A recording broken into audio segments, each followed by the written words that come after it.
우리 10절을 다 같이 읽습니다. 내 손의 일을 얻은 대로 힘을 다하여 할지어다. 내가 장차 들어갈 수월에는 일도 없고 계획도 없고 지식도 없고 지혜도 없음이니라. 전도자는 세상 사는 동안에 힘을 다하여 일을 해라, 그런 말을 하고 있습니다. 장차 죽어서 가는 곳에는 거기에는 일도 없고 계획도 없고 지식도 없고 지혜도 없다. 거기에 세상 사는 동안에 힘을 다해서 일을 해라, 그런 말. 인생의 일을 하며 즐겁게 인생을 살라는 그런 말씀이 성경에 있어요. 전도서 2장 24절에 사람이 먹고 마시며 수고하는 것보다 그의 마음을 더 기쁘게 하는 것이 없나니, 먹고 마시며 수고하는 것보다 그의 마음을 더 기쁘는 것이 없나니. 전도서 3장 13절에 사람마다 먹고 마시는 것과 수감으로 낙을 누리는 것이 하나님의 선물인 줄 알았도다. 전도서 3장 22절 나는 사람이 자기 일에 즐거워하는 것보다 더 나은 것이 없음을 보았나니. 사람이 자기 일에 즐거워하면서 하는 것보다 더 나은 것이 없더라. 그런 일은 이 세상에 있지, 죽어서 가는 곳에는 일도 없다. 일도 없고 계획도 없고 지식도 없고 지혜도 없다. 여기 수월이라고 하는 것은 죽은 자들이 가는 세계를 말하고 있어요. 죽은 자들이 가는 세계 무덤. 구약시대의 사람들은 선한 자나 악한 자나 죽으면 수월이라고 언제를 간다, 이렇게 그냥 얘기를 했어요. 그때는 아직 내세관이 확립이 되지 않아 가지고 사람들이 죽으면 선한 자나 악한 자나 다 수월, 지하 세계로 가겠지, 이렇게 생각을 하고 있었어요. 그래서 그곳에 가면 거기는 일도 없고 무감각한 수면 상태 정도로 이렇게 생각을 하고 있었어요. 그래서 전도자는 사람이 죽어서 가는 곳에는 일이 없다. 세상 사는 동안에 힘을 다해 일하며 즐겁게 살아라, 이렇게 얘기를 했어. 그런데 예수님은 죽은 후에 천국이 있고 지옥이 있다, 이렇게 분명히 이제 나중에 예수님이 세상에 오셔서 그냥 사람들이 죽으면은 그냥 수월, 음부 그냥 그렇게 가는 게 아니고, 더 자세히 얘기를 하면 하나님 믿는 사람은 천국으로 가고 믿지 않는 자는 지옥으로 간다. 예수님께서 하시는 말씀이 그러기 때문에 너희들이 세상 사는 동안에 지옥 가면 절대로 안 되니까 손이 범죄하면 손을 찍어버리고라도 천국 가는 게 낫고, 발이 범죄하면 발을 찍어버리고라도 천국 가는 게 낫고, 눈이 범죄한 눈을 빼버리고라도 천국 가는 게 낫다. 지옥이라는 것은 구더기도 죽지 않고 불도 꺼지지 않으니라 사람마다 불로서 소금치듯 함을 받는 곳이 지옥이다. 그래서 예수님은 지옥과 천국을 분명히 말씀하시면서 부자는 천국 가기가 낙타가 바늘기로 나가는 것보다 더 어렵다. 또 예수님은 부자와 거지 나사로 얘기를 하면서 거지는 죽어서 천사에 받들려 아브라함 품으로 들어가고 부자는 죽어서 음부 고통 중에 있었다, 이런 말씀이 누가복음 16장에 있죠. 그래서 예수님이 세상에 오셔서 그냥 사람이 죽으면 누구나 다 수월, 음부로 가는 것이 아니고, 좀 더 자세히 하면은 하나님 믿는 사람은 천국 가고 안 믿는 사람은 지옥 간다. 그래서 안 믿는 사람은 지옥 가는데 그냥 거기 가서 쉬는 게 아니고, 안 믿는 사람은 세세 무궁토록 지옥에서 밤낮 쉼을 얻지 못하고 고통을 당한다. 계시록 14장 11절. 세세토록 쉼을 얻지 못하리라. 그런데 믿고 간 사람은 주 안에서 죽은 자들은 복이 있나니 그들의 수고를 그치고 쉬리니, 이런 말이 있어요. 그래서 여기 보면은 죽은 자들이 장차 들어갈 수월에는 일도 없고 계획도 없고 지식도 없고 지혜도 없다 했는데, 그냥 거기 가서 수면 상태로 그냥 무감각 상태로 있는 걸로 이렇게 이 얘기를 했지만 우리 예수님은 말씀하시기를 너희들이 이 세상에 살다가 천국 가야지 지옥 가면 안 된다.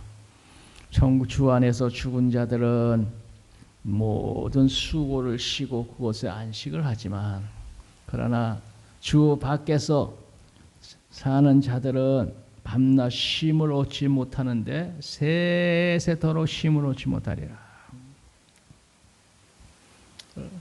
그러니까 이 전도자는 그냥 죽은 자들이 가는 곳에는 일도 없고 아무것도 없는 수면 상태 같은데 우리 예수님은 그것은 아니고 세상에 살다가 우리 주님을 통해서 천국 갈 사람도 있고 지옥 갈 사람도 있는데 지옥에는 그냥 수면 상태로 그렇게 있는 것이 아니고 믿는 자는 수고를 쉬지만 믿지 않고 지옥 간 자들은 세세토록 쉼을 얻지 못하고 고생하는 곳이 바로 죽은 후에 가는 곳이다. 안 믿는 자들이 가는 곳이다. 어제 여기 전도자는 살아있는 동안에 일하며 즐거운 인생을 살아라. 죽은 후에는 일이라는 것이 없다 이렇게 말했어요. 우리가 세상 사는 동안에 자기 일을 즐거워하면서 보람을 가지고 열심히 사는 사람이 그게 성공적인 인생을 산 사람이라고 할 수 있겠어요. 11절 우리 다 같이 읽겠습니다. 11절 내가 다시 해 아래서 보내 빠른 경주자라고 선창하는 것이 아니오 용사들이라고 전쟁에 승리하는 것이 아니며 지혜자들이라고 음식물을 얻는 것도 아니며 명철자들이라고 재물을 얻는 것도 아니며 지식인들이라고 은총을 입는 것도 아니니 이는 시계와 기회는 그들 모두에게 임함이라 이랬어요. 일반적으로 상식적으로 논리적으로 이 세상이 돌아가지 않는다 이거죠. 이 세상이 상식적으로 논리적으로만 돌아가지 않고 이렇게 시기와 기회가 주어져서 전혀 인간이 예상 못했던 그런 결과들이 올 수 있다. 그래서 빠른 경주자라고 선착하는 것이 아니며 꼭 빠르다고 1등하는 것만은 아니더라. 빠른 자가 1등하는 경우도 많이 있지만 때로는 빠른 자가 실수를 해서 가끔 보면은 이게 올림픽 같은 거 할 때 넘어지거나 경주하다 뛰어가다 넘어진 사람도 있고 어떤 사람은 릴레이 계주를 하다 보면 바톤을 잡지를 못해서 바톤이 땅에 떨어졌네. 그러니까 제일 빠르지만 그렇게 1등하는 것이 아니더라 이거죠. 빠른 자라고 그렇게 세상은 꼭 그런 식으로 논리적으로 상식적으로 꼭 그렇게만 되는 것이 아니더라는 거죠. 용사들이라고 전쟁에 승리하는 것이 아니며 이러잖아요. 그래 다윗과 골리앗이라고 하는 사람이 싸웠는데 골리앗은 다윗보다 덩치도 크고 전쟁에 능한 사람이고 모든 면에서 다윗보다 힘이 세고 그런 장군이었지만 다윗의 물맷돌을 맞아 죽고 말았다. 그렇다고 여기 보면 용사들이라고 전쟁에 승리한 게 아니며 지혜자들이라고 음식물을 얻는 것도 아니요 명찰들이라고 재물을 얻는 것도 아니요. 그러니까 여기에 시기와 기회, 우연한 그런 기회들로 말미암아서 일들이 결정되더라. 시기는 하나님께서 인간사에 성취하도록 지정해 놓은 때를 말하고 우연은 예측할 수 없는 그런 사건 사고들을 말한다 이거죠. 이 모든 일들은 하나님이 주관하시는데 인간이 상식적으로 생각한 대로 세상이 돌아가지 않는다. 때와 시기는 하나님께 속한 것이니 너희 할 바 아니오 했잖아요. 여기 시기란 말이 나오잖아요. 그러면 그 시기는 누가 주장하냐? 예수님, 하나님이 주장한단 말이죠. 큰 일이든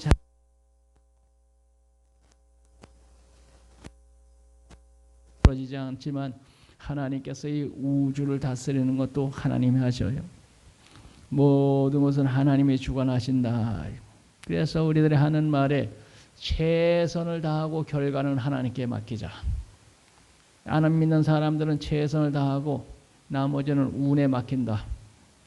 그런 얘기 하잖아요. 최선 다했다고 다 승리하고 성공하는 게 아니거든요. 사법고시 모두 다 열심히 공부 안 한 사람 어디 있어요? 다 죽을 힘을 다 공부하지만 되는 사람이 있고 안 되는 사람이 있는 거예요. 20세 이하 세계 청소년 축구 경기를 보면서 야, 운이 따라야 되는구나. 응? 꼭 실력만 가지고 우승하는 건 아니구나. 거기 나온 사람들이 못하는 선수가 어디 있겠어? 거기에 나올 정도면 세계에서 모두 다 잘하니까 대표로 나온 그런 축구팀들 아니겠어요? 그런데 모두 유능한 축구팀들이지만 모두 실력 있는 사람들이지만 그런데 실력은 다 비슷비슷한데 거기 운이 따라야 되더라. 운이. 응? 그래서 인간이 최선을 다해도 결과는 하나님께 맡기듯이 모두 다 열심히 한다고 되는 것은 아니고 거기엔 시기와 우연이 따르더라 하는 것입니다. 응? 뭐 시기와 우연. 거기에 또 운이 맞아 떨어지고 연대가 맞고 하여튼 이런 우연과 시기라는 것이 거기에는 있더라.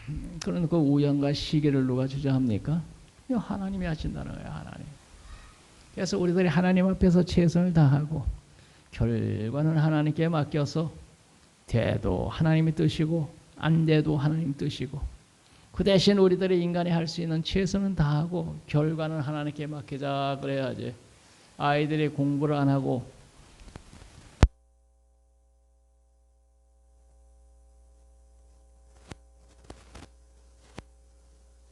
최선을 다한 후에 결과는 하나님께 맡긴다. 이렇게 나가야지 그게 하나님 앞에서 맞는 얘기지. 아이 게으르고 나태했는데 나쁜 결과 나오는 건 당연한 거지. 남들 공부할 때 그렇게 잠자고 놀아가지고 되겠어? 밤낮 오락이나 하고 앉아가지고. 결과는 하나님께 맡긴다. 그거는 하나님 뜻대로 상주하는 거예요. 열심히 노력하고 수고한 가운데 이제는 내 할 도리는 다 했다. 결과는 이제는 하나님께 맡긴다. 이러고 돼야지. 그 결과는 하나님께 맡기는데 그 하나님의 시기와 우연을 주장하는 분이라 이거죠. 시기와 우연이. 그래서 하나님 앞에서 하나님이 참 놀랍도록 신기하게 인도해서 그렇게 하나님이 대학의 길을 열어주셨다.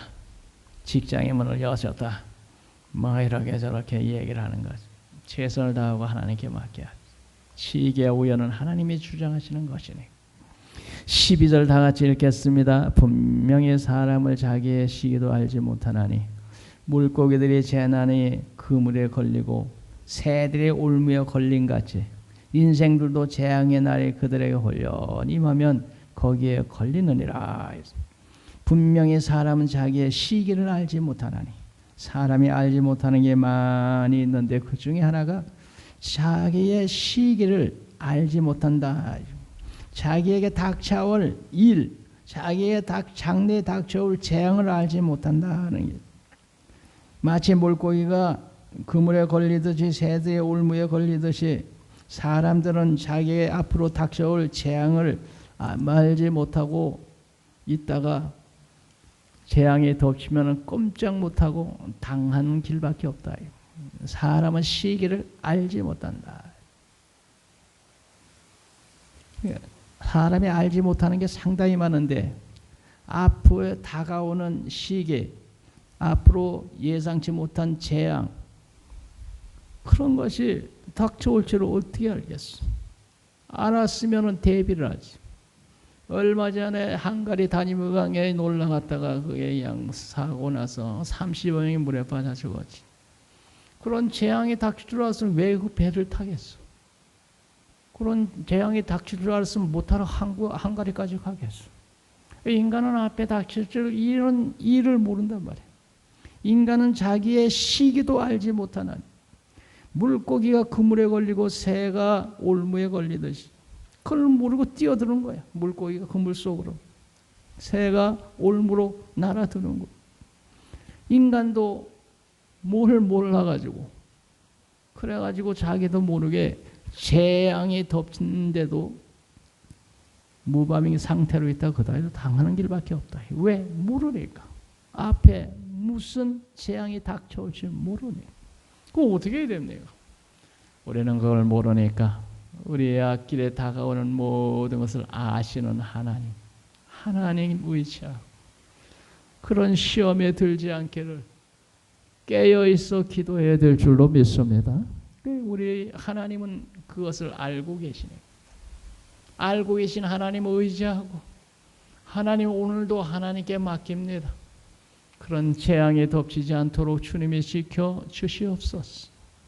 요새 자동차 사고 같은 거 매일같이 일어나는데 언제 상대방이 차가 와서 나를 덮쳐가지고 내가 죽을지 어떻게 알겠어.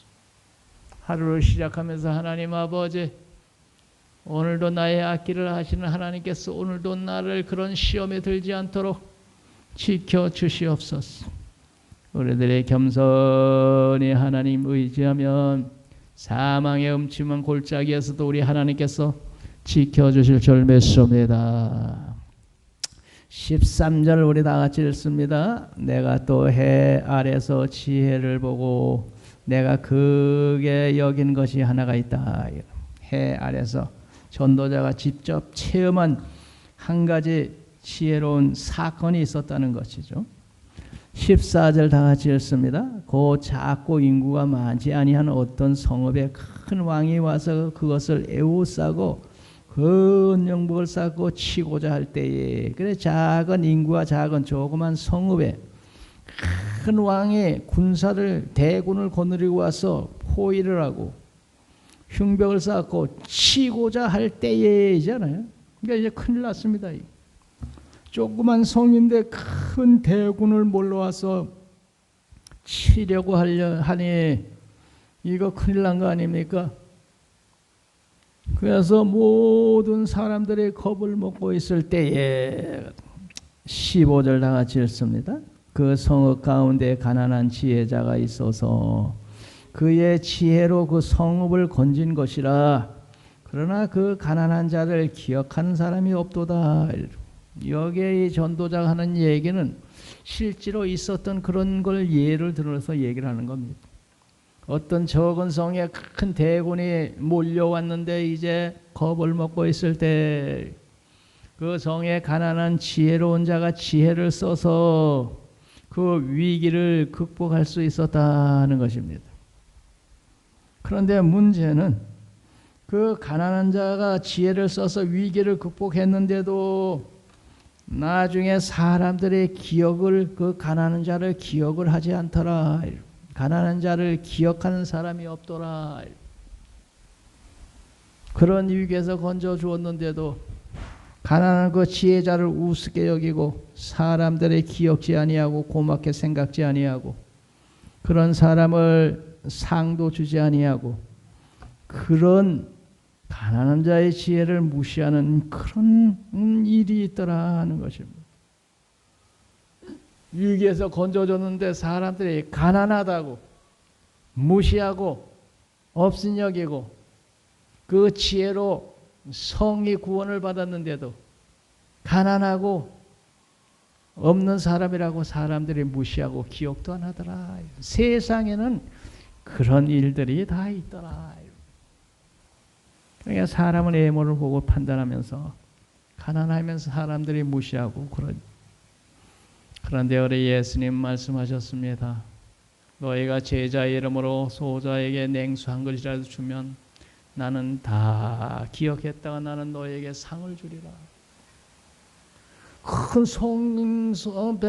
군사가 와서 성을 진멸하려고 할 때 가난한 자가 지혜를 써서 그 성 사람들을 다 살렸는데도 세상에는 사람들이 나중에는 기억도 안 하고 감사도 안 하는데 그런데 우리 예수님은 내 이름으로 제자의 이름으로 사람들에게 소자에게 어린아이에게 냉수 한 그릇이라도 준다면 나는 기억하고 너희들 상 줄 거야. 너희가 주의 이름으로 하는 일들은 결코 헛됨이 없어. 그러니까 우리 예수님은 얼마나 좋으신 분이에요. 우리들이 저녁에 나와서 우리 하나님 앞에 예배드리니 수고도 하나님이 기억하시고 은혜 베풀어 주실 줄 믿습니다. 예수님은 다 기억하겠다. 그런데 인간들은 죽음에서 구해줬는데도 다 잊어버리고 기억도 안 하고. 이게 인간이라는 거예요. 16절 다 같이 읽읍시다. 그러므로 내가 이르기를 지혜가 힘보다 나으나 가난한 자의 지혜가 멸시를 받고 그의 말들을 사람들이 듣지 아니한다 하였노라. 지혜가 힘보다 나으나 가난한 자의 지혜가 멸시를 받고 사람들이 가난한 자의 말을 우습게 여기고 들으려고 하지 않더라. 그 인간이 사는 곳에 사람들이 사는 모습이 그런 거라 이거죠. 지혜가 무기보다도 힘이 있지만 가난한 자의 지혜를 사람들이 우습게 여기고 귀를 기울이고 들으려고 하지 않아요. 사람들은 외모를 보고 판단하더라. 그러나 우리 하나님은 중심을 보시고 참으로 이 사람이 진실된 믿음을 가졌는지 진실로 하나님을 사랑하는지 가난한 자, 부한 자 이런 거 따지지 않고 우리 하나님은 그 중심에 진실이 있느냐, 중심에 참된 믿음이 있느냐, 그것을 보시고 하나님께서는 목동인 다윗의 중심을 보시고 참된 믿음, 하나님을 사랑하는 마음을 보시고 목동에서 불러서 이스라엘 임금님을 삼으셨다 그러잖아요. 중심을 보시고. 그런데 사람들은 가난한 자가 지혜를 가지고 말을 하는데도 가난하다고 우습게 여기고 귀를 기울여 들으려 하지 않더라는 거죠. 그래서 지혜가 힘보다 강하나 가난한 자의 지혜가 멸시를 받더라.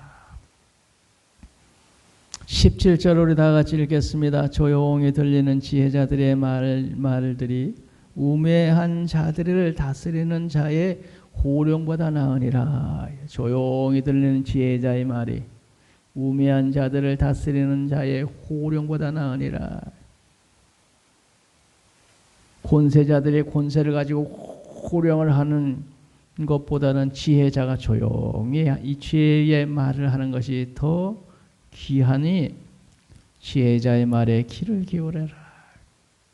권세를 가졌다고 호령하고 백성을 호령하고 위협하고 그런 권세자들의 그 큰 말보다 지혜자의 지혜로운 말에 귀를 기울이고 지혜자의 말을 들어라.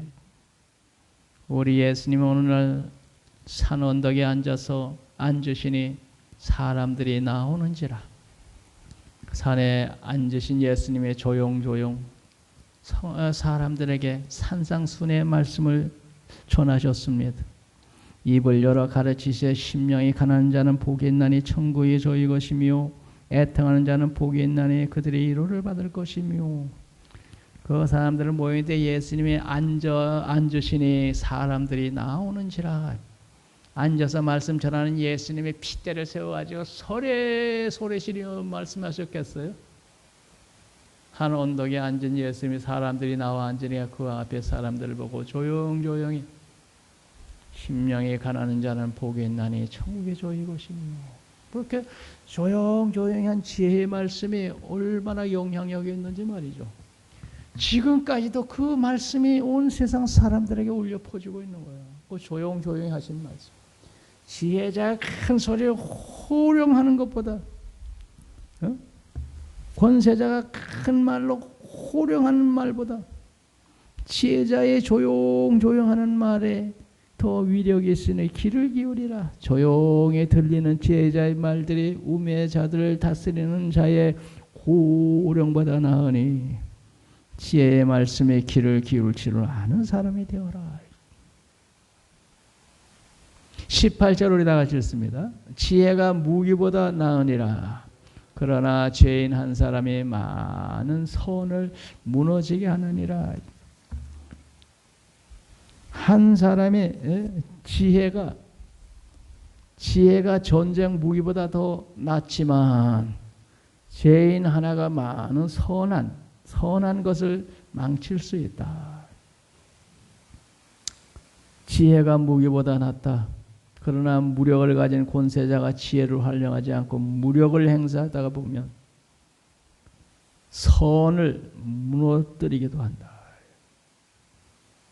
그러니까 자기가 지혜가 없으면 지혜자의 말을 잘 듣고 권세자가 잘 바로 다스려야 되는데 그 지혜자의 말에 귀를 기울이지 아니하고 무력으로 자기의 권세를 가지고 밀어붙여 그러다 보면 많은 선을 무너지게 해요. 지금 우리 정권을 잡은 우리 권세자들이 잘 들어봐야 돼요. 죄인인 한 사람이 많은 선을 무너지게 한다 그러잖아요. 지금까지 쌓고 쌓아온 이 대한민국을 이 사람들이 잘못해가지고 모두 다 무너지게 만들고 있는 건 아니니까 이 말을 우리도 좀 기억해야 돼. 경제 개발을 하면서 이제 세계 선진국의 대역에 들게 하려고 우리의 이전 사람들이 얼마나 땀 흘리고 노력했는데 가만히 보면 지금 뭐 다 무너지게 생겼어요. 예? 일본하고 갈등을 일으켜가지고 지금 일본에서 지금 경제 보복 조치를 지금 쩔쩔쩔쩔 매고 있는데 말도 한마디 못해요. 경제 보복 조치가 지금 들어오고 있는데 어떻게 할 길이 없는 거예요. 쩔쩔 매고. 그냥 어떻게 하나 이게. 그 경제 보복 조치가 실행이 되면 아주 큰 타격을 입게 돼 있다 그래요. 애써 일본하고 좋은 관계를 유지하면서 싸우면서 경제를 저까지 올려놨는데 이 어리석은 이 정권 잡은 사람들이 그냥 뭐 미련하게 밀어붙이다가 이게 국내에는 밀어붙여가지고 사람들을 감옥 보냈지만 애국은 이게 안 통하는 거다. 애국. 그러니까 일본까지 밀어붙이려고 그러는데 일본은 형이 우리나라 사람들이 밀어붙인다고 말 들을 사람들이야. 우리나라 사람들이야 적폐청산한다고 사람들 감옥 보내도 누가 막을 길이 없었지만 그래가지고 일본까지 밀어붙이려고 했는데 일본은 콧방귀를 끼고 너희들 한번 당해봐라 해가지고 지금 보복 조치가 나왔는데 해결의 길이 없대요. 해결의 길이. 그래서 청와대에는 거기에 대해서 한마디 말도 안 하고 있대요. 뭐 길이 없으니. 애써서 쌓아놓은 선을 미련한 자들의 정권을 잡고 이거 지금 모든 거 대한민국 다 무너뜨리고 있는 건 아니지. 많은 선을 무너지게 하느니라. 지혜자의 말에 귀를 기울여. 귀하게 들을 줄 아는 사람. 그런 사람이 지혜로운 사람입니다. 기도합니다. 오라신 아버지 감사합니다. 우리에게 지혜를 주시고